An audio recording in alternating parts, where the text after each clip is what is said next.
mbroma gjithëve, mirë se keni ardhur në diskutimin edhe leximin e radhës të organizuar nga Qendrës Multimedia me rezidentët tonë në programin për rezidencë të artistëve Prishtina në Kuala. Kësaj radhe do të diskutojmë me Karin Peschka, e cila vjen prej Austrisë. Sorry if I don't pronounce your name right, it's just too difficult to pronounce it in German, so I go with the English version. Yes. Para se me fillu me diskutu për punët e Karin edhe me lexu diçka prej punëve të Karin, kisha pas qejf që në që të fillojmë krejt në hapin e njëjtë, të lexoj një biografi të shkurtë të Karin, ta marrim vesh se kush është. Unë është shumë nder për arsye se unë kam marrë vesh në momentin që Karin është po rezidente e jona, kam marrë vesh që është një shkrimtare shumë interesante, që ka një qasje tepër interesante ndaj letërsisë, edhe që mbi gjitha për punën e saj është vlerësu me çmime të ndryshme në Austri, në rajon edhe më gjerë. Unë jam Aurelia Kadriu prej Qendrës Multimedia, për ata që nuk më njohin. Karin është lindë më 1967 në Linz të Austrisë. Për momentin jeton në Vienë dhe pas përfundimeve në Akademinë e Punës Sociale në Linz, ndër të tjera ka punuar me të rinj me probleme me marrësi ndaj alkoolit dhe me njerëz të papunët.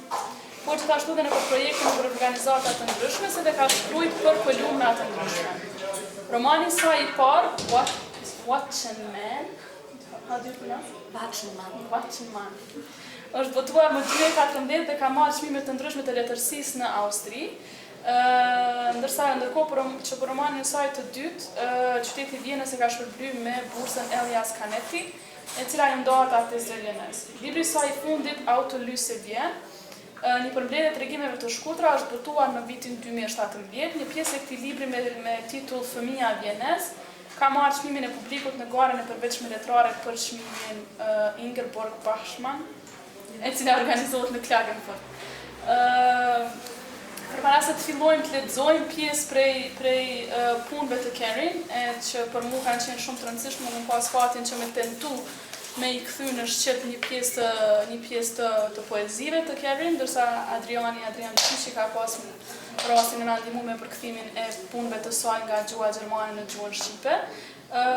Po para se dalim të ajo pjesë, që konsideroj që është jashtëzakonisht e rëndësishme, sidomos metoda si që qaset poezisë Karin, kisha pas qejf me diskutu pak ma shumë për përvojën e saj në Kosovë edhe për qasjen stilistike në punët e saj. So, before we go into reading your works, I would like to talk more about the style of your writing and about your experience in Kosovo.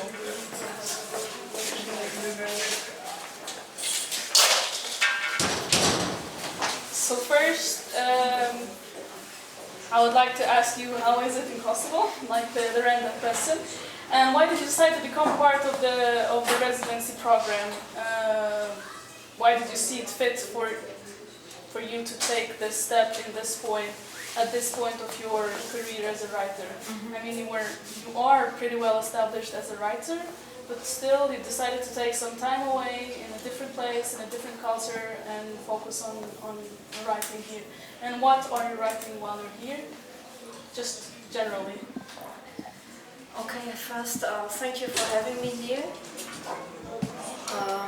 It's my last day. Tomorrow I will leave for Prishtina and then for Montenegro the next day.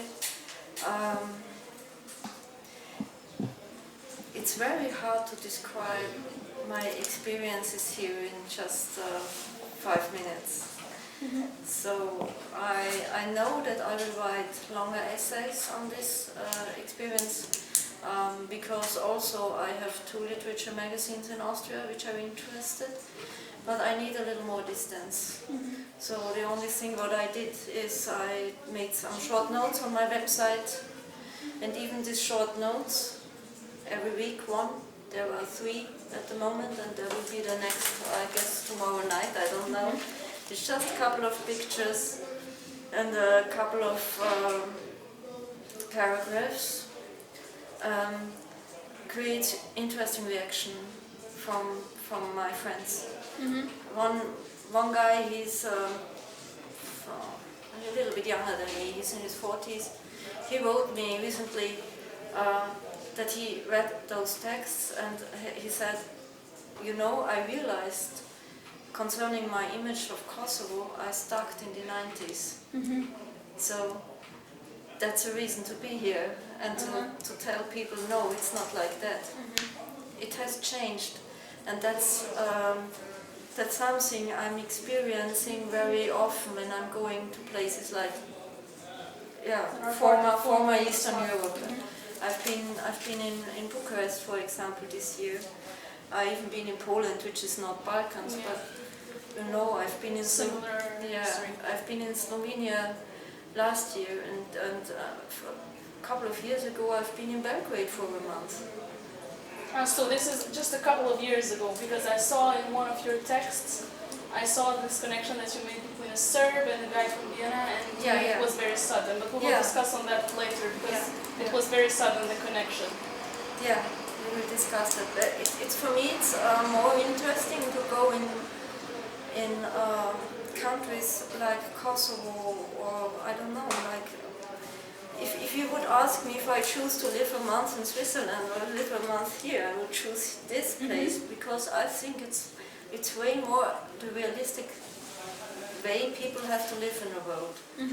So I told that a couple of people here that my partner in Austria, my boyfriend, but he's not a boy anymore, is the same age like me. He's from North Iraq, from Kurdistan, and he was coming to Austria at the age of 14, 15, but he has very strong connections to Iraq. And recently he is there, and we talked via WhatsApp and we compared situation, and it's really in so many points kind of similar. Yeah. So he always said to me, how we live in Austria, for example, it's an illusion. Yeah, and this is real. That does not mean that this is good. But it's more challenging. Yeah, it should be better. But this is how people live, and we should be aware of that. I would like to go a bit, because for me it was fascinating when I got to read one of your poems. You are very reckless in how you write, if we can put it like that, especially when it comes to punctuation. So I can only come up with another name that is very similar to how you write. For Samuel Beckett, he doesn't use punctuation at all. He doesn't even use dots. Yeah, that is a compliment. And at the same time, you speak about speech in one of your other works. I know that there are many scholars that agree to the idea that when it comes to written language, punctuation is very limiting. But I would like to have a comment from you on why you decide to write the way you do. Why do you don't use capital letters? You only use dots in the poetry. Yeah, in the poetry. Yeah. And how difficult is it to be a people's writer when you write in such an unconventional way? It's difficult. I'm not. You're not a people's writer. I don't think so, and even what makes it more difficult is I'm writing Austrian German, not German German, because there is a slight difference. It's not, we understand everything, it's just little pieces, some words, little differences in the syntax, kind of, but you know, people are conservative in reading, and I can understand that, but for me, it's like I have to write like the story is telling itself, and when it comes to me like this, I try to write it like this. So the first person I'm addressing with my writing is me. Yeah. So and then I'm very happy if other people read it, of course, and so I have to make compromises, of course, but yeah.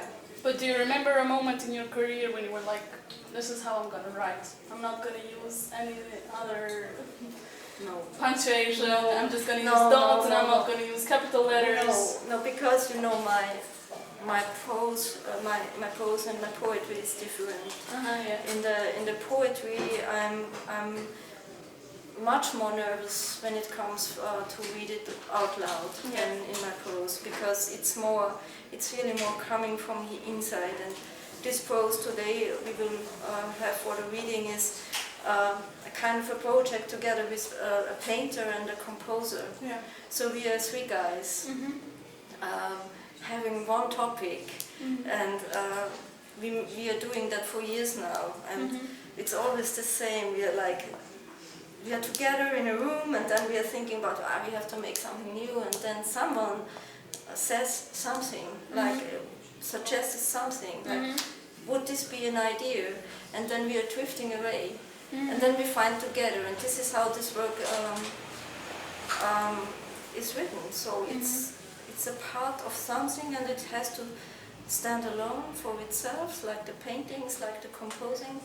But when we are together, it's perfect for me. But I think it's readable for. Come on, I'm stuttering now. So it's making me nervous to talk about my poetry. So it's like you don't want to occupy the reader's space. You want them to make sense of your poetry. You don't want to make sense of your own poetry. Yes. But I think this is a main topic in writing too, because people who read books have enough imagination to have the full image by themselves. I don't have to tell them how to interpret or how to see the picture. It's just like a little pushing. Yeah. So I'm trying to push a little in a direction, and then everyone is free to interpret it for himself or herself. In how many languages have you had your poetry? I'm asking about your poetry because that is a very special kind of literary art, and it's not as easy, so to say, as prose is to translate and to adapt. So I just would like to know in how many languages did you have your poetry translated, because that is one hell of a job. I even don't have my poetry published. It's translated into in these pieces, and some pieces into Romanian and English, and now into Albanian, which I'm very happy, because this is for me something I have to explore for myself. Yeah. I'm asking because while I was translating it, I was trying to read it out loud, but then I was sweating because it was so difficult. And I told you that at some point in one of your poems, I just quit, so I didn't translate it because I could not dignify it with a good translation. Small sound. Yes. Yes, then works. I was trying to make the sounds, but it just didn't sound right, so I just wanted to leave it. It was even hard for the English guy, but we had lots of conversation, email conversation because of it. So I would like to go to another point. In the past, you used to work with alcohol addicts and with unemployed people because you were primarily a social worker.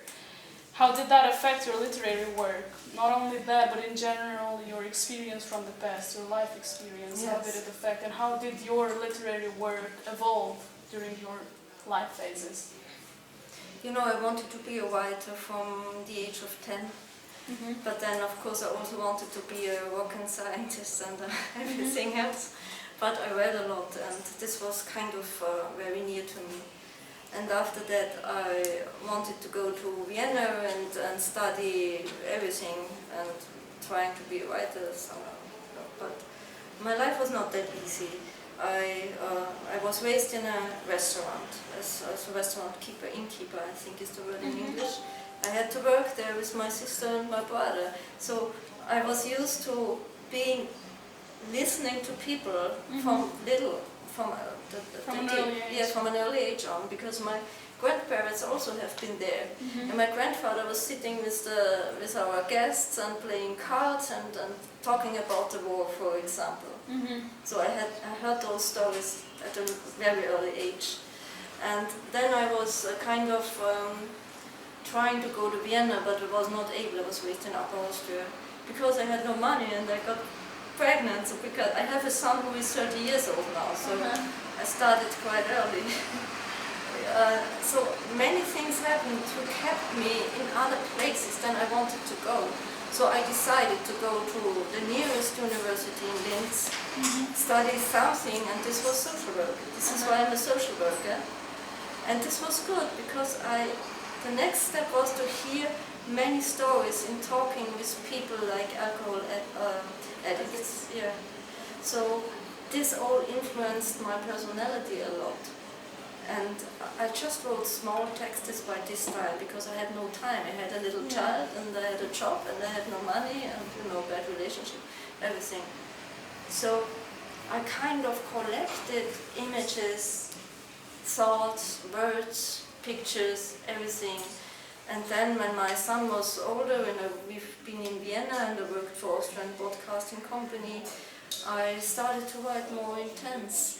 And this is how it started in my 30s, I guess. And this is why it took you so long to finally write a novel on Vienna. I started to write a novel when I won the first prize with the first 2 chapters of this book, of Watschenmann.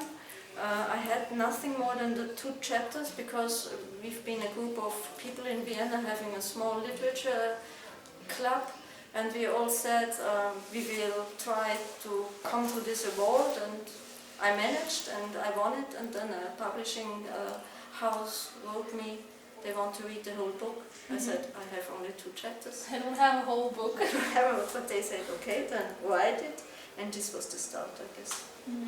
I had luck. I was lucky. Ka dikush pyetje? Po kam qejf tash me kalu te pjesa e leximeve. I would like to start reading and then we can discuss on the way. Po filloj me lexu diçka prej punëve të Karin. Na vendosëm qashtu që me fillu me poezi, me poemat e saj. Për me rekapitullu pak a shumë çka folëm për aspektin stilistik të punëve të saj është që Karin nuk përdor shkronja të mëdha dhe përdor vetëm pika, nuk përdor shenja tjera të fiksimit kur shkruan poezi. Nga kur I vjen te proza, përdor edhe shenja tjera të fiksimit, por proza është një farë muhabeti tjetër në vete. Po poezia e saj është shumë e veçantë, edhe ka një farë ritmi që të paktën për mua ka qenë tepër interesant me pa. So, po mundohemi me lexu në gjuhën e saj, që me pa sepse mendoj që është shumë rëndësishme që me nisë që shtingëllon në gjuhën origjinale, edhe po mundohemi mandej me lexu edhe çato që na kemi tentu mi u dhon kuptim në shqip, sepse o problem në fund që I kemi përkthy. So, you will read in your language and I will read that we try to make sense of in Albanian, because I still cannot say that we managed to translate it. I will not know it. Yeah. Because I was just explaining it to the audience because I feel like I owe them this. I don't want to take responsibility. So, shall I start now? Yeah. Yeah, first one. 24:1:14. Ist ein Nichts, ein Weh, ein Licht? Ist ein Hier, ein Ding, ein Schnee? Ist ein So, ein Dort? Ist ein Eben, ein Jetzt? Ein Fort? Ist ein Mai, der kommen mag? Ist ein Tag, ein Nacht, ein Tag? Ist ein, kein Zwei, kein Ich? Ist ein Nicht, kein Weg, kein Licht? Ist ein Ruf, ein Laut, ein Ton? Ein Wandern ist es auch? Ein Weg, ein Zweck? Ein Ruh, ein Kalt, ein Hell, ein Glas? Ist ein Wand, ein Hand? Darauf ein Tasten, Drücken, ein Hinsicht bücken? Ist ein Nichts, sag ich, ein Nicht? Ist ein Weh, ein Ding, ein Schnee? Ein Rabenvieh, ein Hund, ein Ist, ein Nie, ein Weit, ein Leer, ein Ich will nicht mehr. 1:24:14. Është një asgjë, një dhimbje, një dritë, një këtu, një gjë, një borë, një ashtu, një kështu, një atje, një tane. Një e shkuar, një që ndoshta do të vijë. Është një ditë, një natë, një ditë, është një, jo një dy, jo një unë, është jo një dhimbje, jo dritë, është vajtim, zhurmë, tonë. Është një sorollatje, një rrugë, një qëllim, një mur, një dorë dhe mandej një prekje, një shtypje, një krusje dhe një asgjë, po them, një jo. Është një dhimbje, një gjë, një borë, një korb I vogël, një qenë, një është, një kur, një e largët, një e zbrazët, një nuk munde më. So sounds great. It has rhythm. I don't know about the translation, but I would like to know what is the place where you wrote this from. If that's not too intimate to talk about. No, it's not. I guess when I wrote that, it was written, I wrote that in 2014, because that's the date, you know. I think I wrote that when I've been very exhausted. Yeah. Exhausted and very empty. So it's like this more. Because of the final line explains it. Yeah. I cannot anymore. Yeah, like this. Yeah, and it's just in poetry it's more than in prose that I just have a picture and I follow it. So it was like that. Shall we go to the next one? Yes. This is like talking and screaming. Talking and screaming. It's the second out of 6 texts from a complex. From the collaboration with the composer. Yeah, and the this painter. first one was also from a collaboration, but this was the first collaboration with the composer also. Dritter Text, Sprache und Geschrei. Und überhaupt, wenn wir von Sprache sprechen, wenn wir uns denken, hier mein Satz, meine Rede und mein Idiom sind wie das grüne Land, das sich verhügelt und verwirft in hohe Berge, abkantet, sich hinunterstürzt zu blauen, klaren Seen, geplättet, tief und dunkel, kalt, doch bald ans Ufer steigt und sanft sich hinlegt in ein flaches Feld, um auszuruhen, schmeichelt und jagt und zuschlägt manches Mal auch das, doch es ist die Sprache, die wir kennen.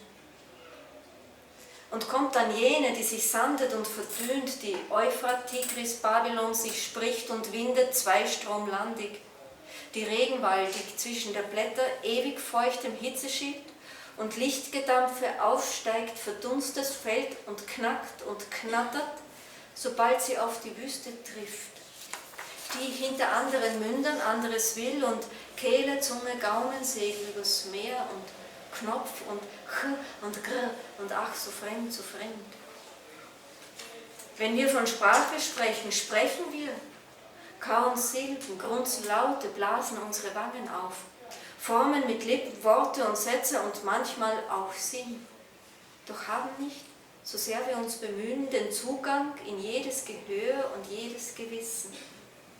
Was nutzt folglich das Schreien? Nur eine Lautgebärde ist es, eine Verzerrung, eine Abgrenzerei, ein bis hier und nicht weiter, ein der Schmerz muss raus, der Schmerz muss raus, ein schau her, sieh mich, hilf, ein schau her, sieh mich, fürchte dich, ein ich ertrag mein Leben kaum, ein meine Welt ist nicht für dich.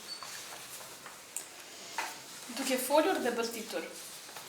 Në sido qoftë kur flasim për të folurën, kur mendojmë këto shënimet e mia, të folurit tim, idiomat e mia janë si toka e blerë që ngritet dhe bie në malet e larta. Qohet përpjet zhytet të poshtë rrafshuar në liçenet kristal të kaltra, të thella dhe të errta. I ftohti nga dalë bregu ngjitet dhe kujdesshëm bie poshtë në nivel me fusha për të fushuar. Përplaset dhe ndiqet dhe nga njëherë koha e godet edhe atë. Dhe prap në gjuhën njohin. Dhe pastaj vjen ai që bën veten rrë e pluhur, që flet vetës për Babilonin e Tigrit dhe Eufratit dhe fryn Mesopotamikir, që ngritet pyshëm ndërmjet lagështisë së gjetheve për gjithnjë mbrojtëse nga nxehtësia. Avullohet, bie dhe bëhet copë e grim kur takohet me shkretëtirën, e cila do diçka për te gojve të tjera dhe fyteve që lëndrojnë në det. Dhe gung, dhe dhe gërr, dhe sa e çuditshme, tepër e çuditshme. Kur flasim për të folurën, a jemi duke folur, duke për ty për zanore, lëshuar zëra, fryr faqet, përmuar fjalë dhe fjalime buzë dhe ndonjëherë edhe kuptim. Por nuk kemi pa marrë parasysh sa mundohemi, qasje në çdo kuptim të dëgjuarit dhe në çdo vetdije. Çfarë të mire sjell britma, është thjesht një gjest zhurme, shtrembërim, përcaktim limitesh. Është një kaq larg dhe jo më larg. Një dhimbja duhet të kaloj, dhimbja duhet të kaloj. Një shiko këtu, më shih, ndim. Një shiko këtu, më shih, friksohu. Një nuk mund t'i bëj ballë jetës sime. Një bota ime nuk është për ty.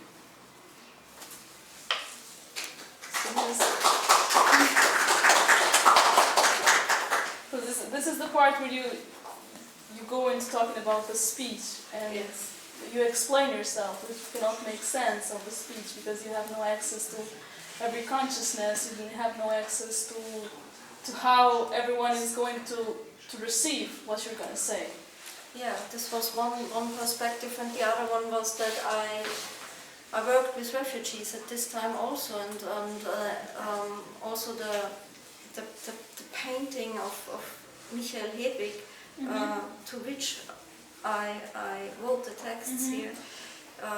I saw the first sketches, and he had many faces, and the mouth wide open. It was kind of very intense. So I had the feeling that the language is like an invisible border, and you are judging people, but you don't understand them. So this is something we have to overcome. Just when we hear something and it sounds strange, that does not mean the sense.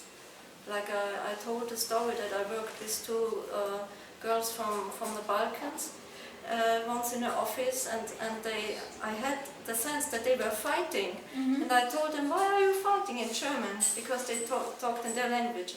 I said, why are you fighting? And they said, no, we are not fighting, we're talking about, I don't know, fashion, I have no idea. So, but for me it was like they had a fight. It reached you. Yeah, kind of. So this is kind of, we have to be more aware that we don't understand that easily other people. So this collaboration with the painter and the composer was implemented that way, that you first, for example, saw the paintings of the painter, At least sketches, and then you produced the poems, and you heard the music of the composer, and then you produced. It was not vice versa. Yeah, we showed us the progress.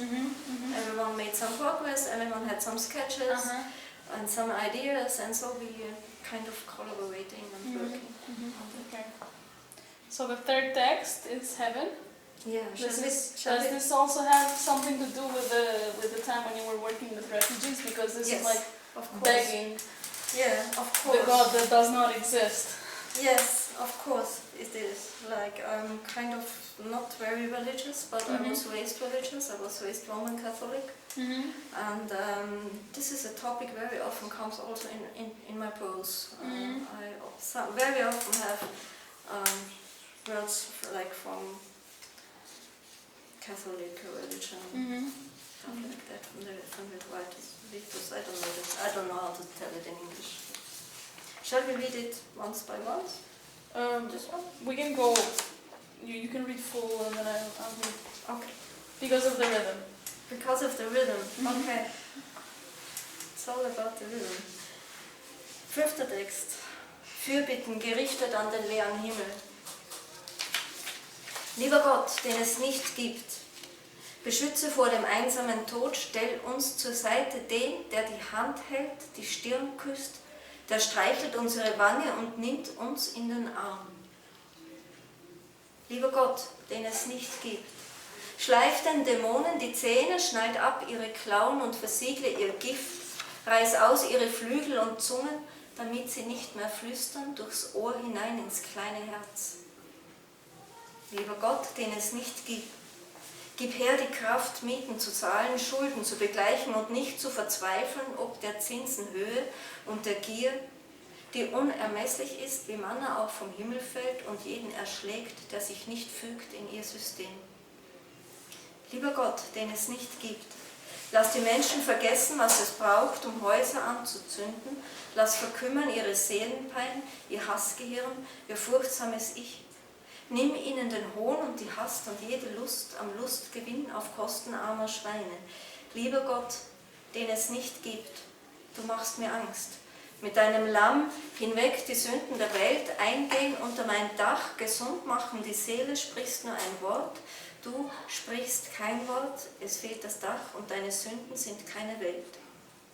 Lieber Gott, den es nicht gibt, schreib groß ans Firmament der inneren Gestirne hinein in jedes atmende Ding, dass es so ist, es gibt dich nicht. damit es amtlich sei, es wird sich niemand kümmern und keiner wird vergeben, außer wir selbst, außer wir selbst. Lieber Gott, den es nicht gibt, schlag dir das Gold vom Pelz, die Pracht, den marmorierten Stein, die Staffage, die Choräle, die Säulenhallen, das falsche Bild und geh dorthin, wo du hingehörst, leb zwischen Wurzeln, im Feuer, in der Luft und im lebendigen Licht. Harojsa. I dashur Zot që nuk ekziston, na ruaj nga vdekja e vetmuar. Na sill dikë të na mbaj dorën puth ballin dhe ato i faqet dhe të na përqafoj. I dashur Zot që nuk ekziston, u a hiq dhëmbët djajve, u a prek thetrat dhe u a largo helmin, u a qirë krahët dhe gjuhët ashtu që kur të mos na përshpërisin nga veshi drejte në zemrat tona të vogla. I dashur Zot që nuk ekziston, na jep fuqi të paguajmë qira, borxhe dhe të mos të shprohemi nga ratat e interesit dhe lakmia, e cila është e pamatshme dhe si mana bie nga qielli dhe godet të gjithë ata që nuk i dorëzohen sistemit të saj. I dashur Zot që nuk ekziston, bëj qenjet njerëzore të harrojnë atë gjën e cila duhet për t'i vënë flak shtëpisë. Bëj që ankth e tyre mendor, mendjet e urrëties, vetet e tyre të friksuara të largohen. U a merr për çmimin dhe ngutin dhe çdo kënaqësi që marrim nga kënaqësia në shpinë të mjeranëve. I dashur Zot që nuk ekziston, ti më ngjeth misht. Me mishin tënd të qengjit, largoj mëkatet e botës, eja në kulmin tim, shëro shpirtin, vetëm thuaj fjalën. Mos thuaj asgjë. Nuk ka kulm dhe mëkatet e tua nuk janë një botë. I dashur Zot që nuk ekziston, shkruaj me shkronja të mëdha në kupën qiellore të yve të brendshëm tej për tej çdo gjëje që frymon. Ti nuk ekziston. Dhe kjo është zyrtare. Askujt nuk i bën dhe askush nuk do të falë përpos ne veten. I dashur Zot që nuk ekziston, largoje arin nga gëzofi yt, gurin e mermert, gurët e çmuar, koralet, korridoret e bukura, imazhin e rrejshëm dhe shko tutje, atje ku përket. Jeto mes rënjesh, në zjarr, në ajër dhe në dritën e gjallë.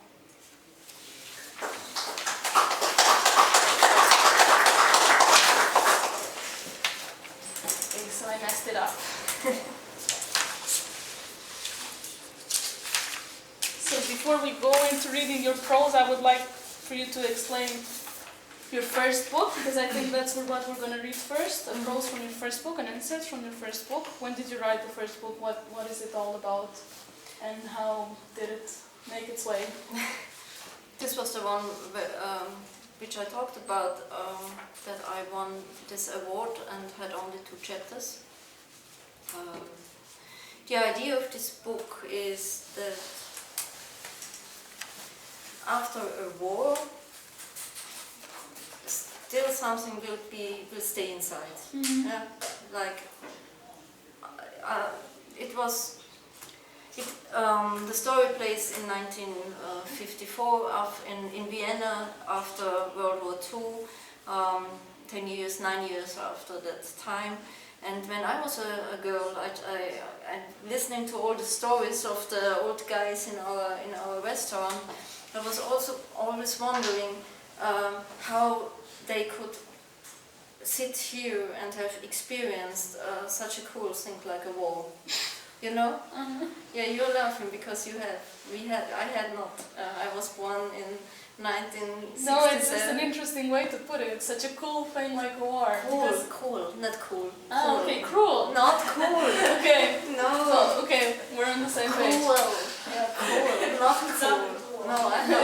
It did sound like cool. I'm not that arrogant, no. But I was thinking it does produce interesting stories, but is it cool? No, it I is would not. say. No, it is absolutely not. It's the at least the no. Okay. Good, we have talked about that now, because I don't want to give this expression of myself to say a war is cool. It is not. No, it's cool. Cool. Cool. So I have to work on my pronunciation. That's very important. It's okay. Yeah, but no. And work as a social worker, I also experienced how traumatic situations remain in you, in your mind, and sometimes even in the body. So I was like very curious about how people can live with that, because I only knew my parents and my grandparents with that kind of information in their life. Yeah. And so I also wanted to write a story about Austria in the post-war time. The time the Allies have been still there, but only for a year. In 1954 they left Austria in 1955. And then we've been free. It was not that easy, but yeah, people tell it like that. So, and in Austria, as I knew from my research and stuff, the wealth was growing at this time. It started to grow. Yeah. There came the 50s and the 60s, and everything was like going to be richer and nicer and better produced. But still, people are left behind. And my interest is always on the people that are left behind. Yeah. So I'm telling the story of a... And what about Dragan here? Dragan. Why is Dragan here in this book? Yeah, the reason for Dragan, for Dragan, because the three main characters of the book are Lydia, which is an Austrian woman in her 50s, 40s, 50s.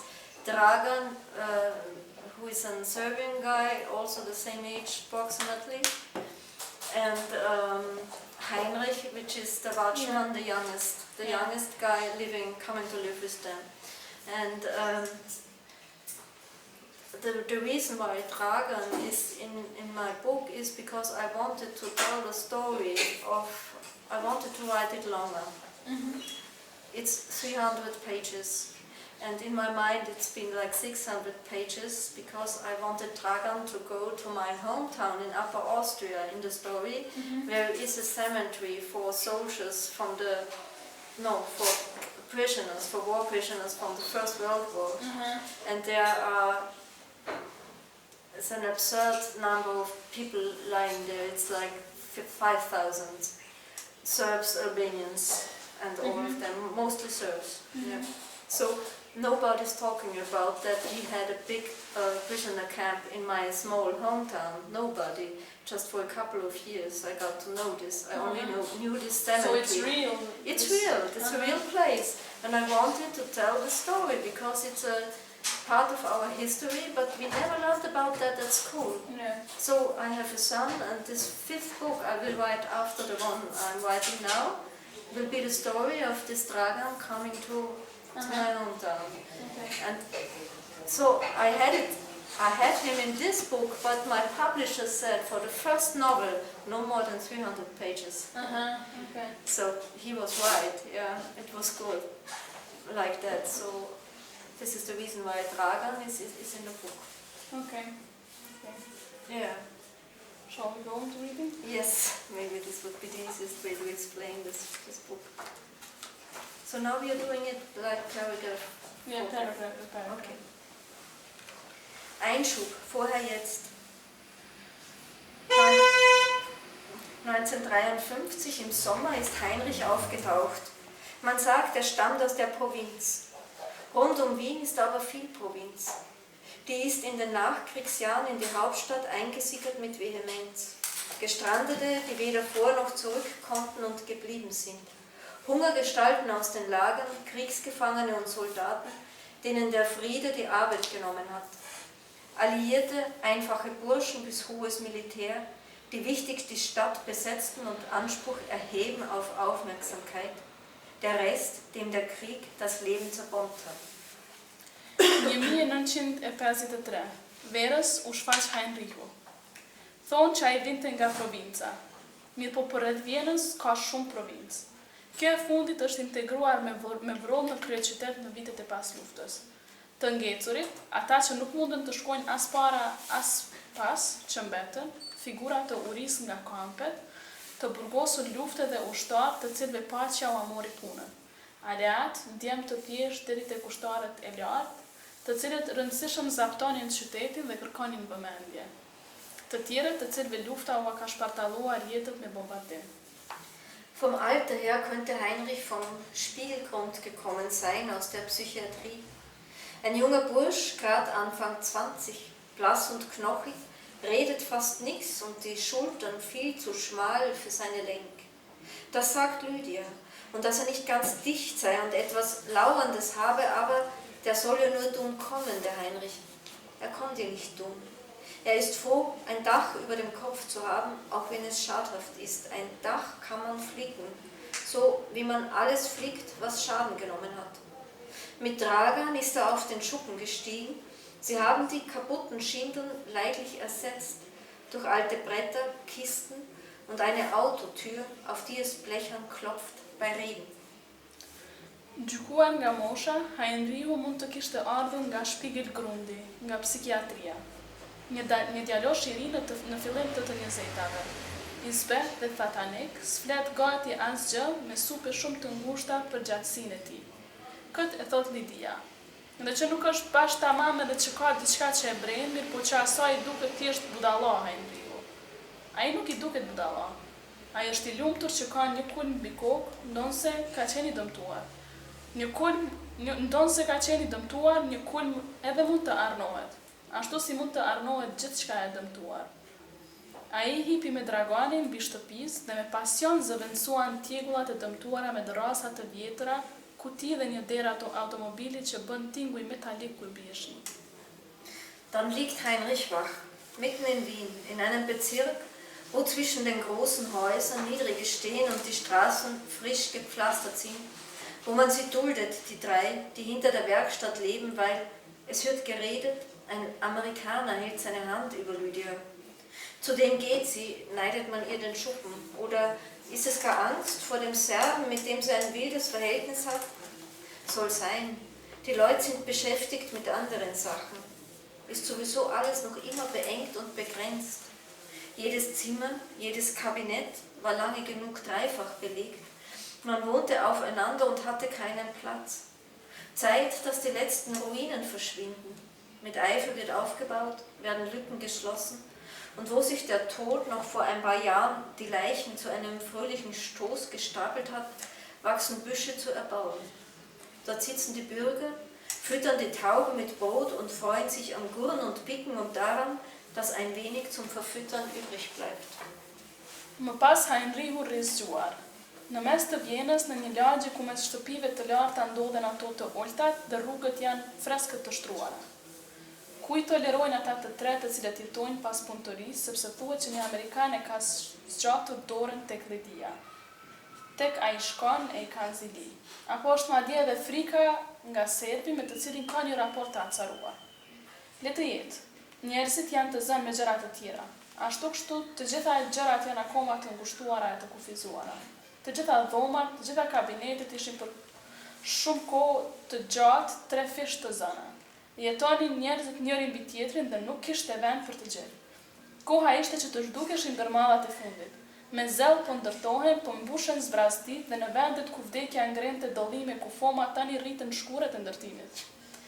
Atje rri populli, ushqejnë pëllumbat me bukë, I gëzohen kakarisjes dhe cokatjes dhe fatit që ka mbetur pak për të ushqyer ata. Heinrich besitzt fast nichts. Am Anfang nicht einmal Worte. Man könnte fragen, warum. Nur was nützt es, einen zu fragen, der keine Antworten gibt? Gut, Dragan ist neugierig wie ein Kater und dann, im Lauf der Zeit, lernt Heinrich auch wieder zu sprechen. Aber der Serbe ist klug und weiß, wie Lydia, man kratzt nicht an frischen Narben. Heinrichu nuk ishte gati asgjë. Në fillim, madje as edhe fjalë. Do të mund të pyesnim pse. Vetëm se ç'na hyn në punë të pyesim dikë që nuk jep përgjigje. Mirë. Dragani është kureshtar si një maçak dhe pastaj me kalimin e kohës u mësua edhe Heinrichu të flasë. Mirë po serbi është I mençur dhe e di, sikur Lidia, që nuk duhet ngacmuar plagët e freskëta. Gefragt wird generell wenig in den neuen Parks, in den Kaffeehäusern oder in den Wohnungen, die größer werden, geräumiger. Will man eine Geschichte hören, dann eine schöne. Dafür gehen die Leute ins Kino, in einen Film von Marischka oder vom Antl, Saison in Salzburg, Hallo Dienstmann, Kaiserwalzer. Darüber verblasst Erlittenes, verlieren sich Entbehrungen und Kummer der vergangenen Jahre.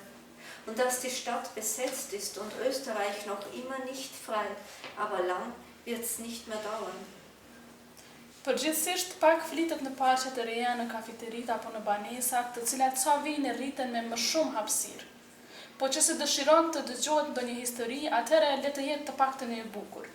Për atë arsye njerëzit shkojnë në kino.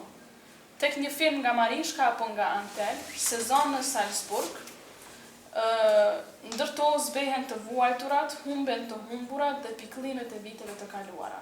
Dhe fakti që qyteti është akoma i pushtuar dhe Austria nuk është akoma e lirë. Mirë pas kjo nuk do të zgjasë edhe shumë. Alles fesch und gesund, sagen die Filme. Sagen die glänzenden Auslagen in den zahnlückigen Häuserreihen. So soll's sein und ist es nicht. Krejt shëndosh e mirë, thonë filmat. Thonë ekranet bezulluese në dhomat që ngjasojnë në një gojë me pak dhëmë. Kështu duhet të jetë dhe nuk është.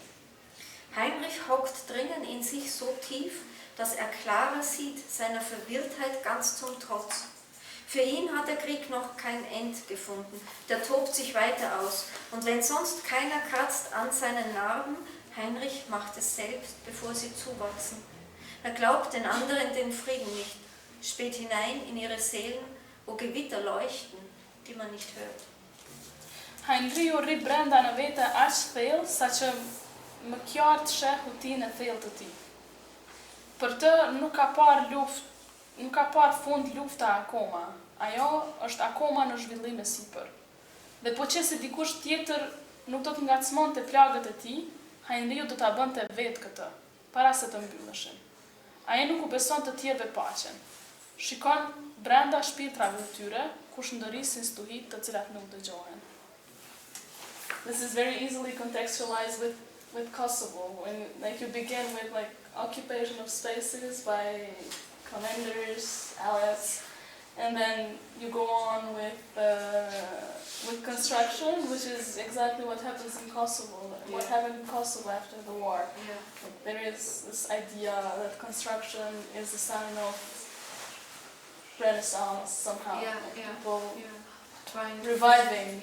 And this is the one that I told you, that it's very easily contextualized with Kosovo, and I could really relate to it. I say we read only the last one, like the short one. Yes, it would be too much. The shortest one. Yeah. Gertrude from this book now.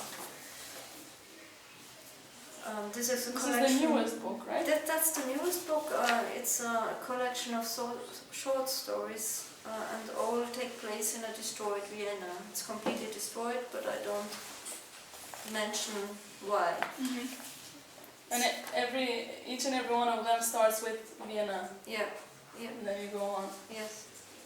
But it's a dystopia, right? It's a dystopia. Yes, of course, because Vienna is not destroyed. Not yet, no. Not yet.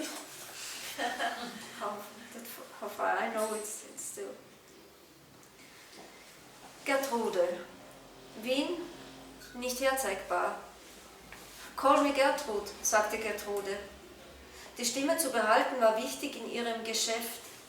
Laut genug müsse sie sein, um ein Rudel Touristen hinter sich herziehen zu können. La la la, sang Gertrude. Do re mi fa so. Klang nicht schlecht, aber neuerdings hatte die Luft einen anderen Hall. Neuerdings gab es eine Ruhe, die vorher nicht gewesen war. Eine, die Gertrude nicht mochte, die sich in sie hineindrängte und ausbreitete, weswegen sie reden musste, und sei es mit den eigenen Schuhen, auf die sie Gesichter malte. Rechts das eines Mannes mit Schnurrbart, links das einer Frau mit langen Wimpern und kirschrotem Kussmund. Gertrude erzählte diesen Schuhmenschen, dass sie vor der Karlskirche die Leute gern verloren hatten oder am Naschmarkt. Mein Gott, der Naschmarkt. Sie sah in die Richtung, in der er einst gelegen hatte, mit seinen Ständen und Lokalitäten. Vienna, sflitet për të. Call me Gertrude, thoshte Gertruda. Mirëmbajtja e zërit ishte e rëndësishme në punën e saj. Mjaft e zëshme do të duhet të ishte për të të lequr prapa vetës një turm turistësh. La la la, këndonte Gertruda, do re mi fa sol. Nuk tingëllonte keq. Mirë po sëvoni ajri kishte një njohon tjetër. Sëvoni zotronte një qetësi që nuk ishte parë më herët, një qetësi që Gertruda nuk e donte. Një qetësi e cila depërtonte dhe shpërndahej brenda saj për të cilën arsye dhe fliste. Qoftë me këpucat e saj, të cilave u avizatonte fytyrat, të djathtën fytyrën e një burri me mustaqe, ndërsa të majtës ato të një gruaje me çerpik të gjatë dhe gojë puthjeje të kuqe qershi. Gertruda i tregonte këtyre njerëzve këpuc, që njerëzit humbeshin para kishës së Karlit ose në treg, Zot, tregu. Ajo shikoi në një drejtim ku gjendej tregu një herë, me tezgat dhe kioskët e tij. Gertrude drehte den Kopf.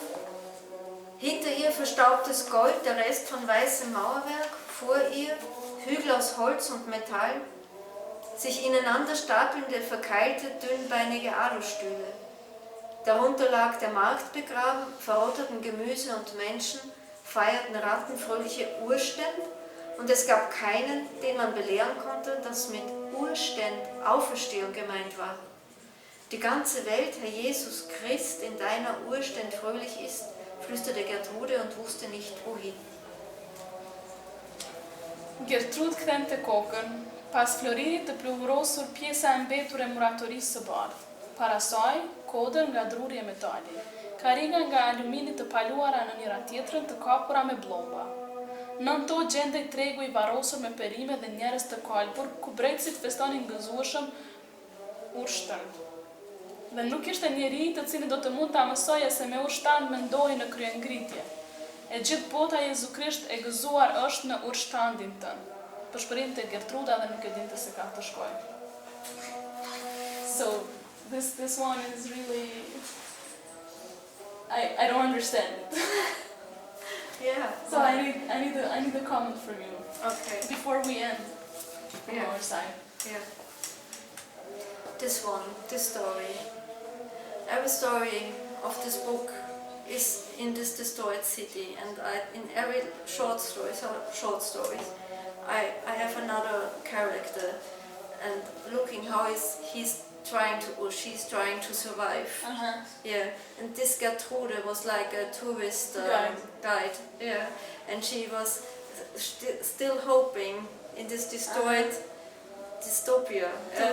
To exercise her profession. Yes, I have to stay here. I have to exercise because, maybe in constant denial of what was going on. Going to be crazy a bit. Yeah.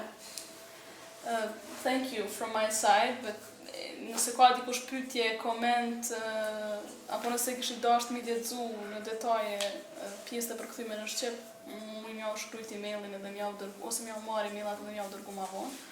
Po I don't think we would continue reading more because they are very long. A ka dikush pyetje, koment? I'm not sure. Thank you. They were all so beautiful. I have a question about the dystopia in all of your writings, which is, I understand, it's still beautiful as it shouldn't be, right? But when will Vienna be destructed? You said not yet, and I'm very interested in what will happen to Vienna someday, and how do you see a very destroyed Vienna? Is it very far, or is it almost there, and what would that do to your poetry? I hope it is very far, of course. But what's destruction to you, first of all? And the destruction, why? How would Vienna look when it will be destroyed? I have no idea. In your eyes. In my eyes. Yes. And what would that do to your poetry? Maybe I could not write anymore because I would have to survive, and I have to go for. Actually, there is a part of it. There are 7 stories written from the first person, and not very people know that I wrote it from a very personal point of view because I have a chronic disease and I need.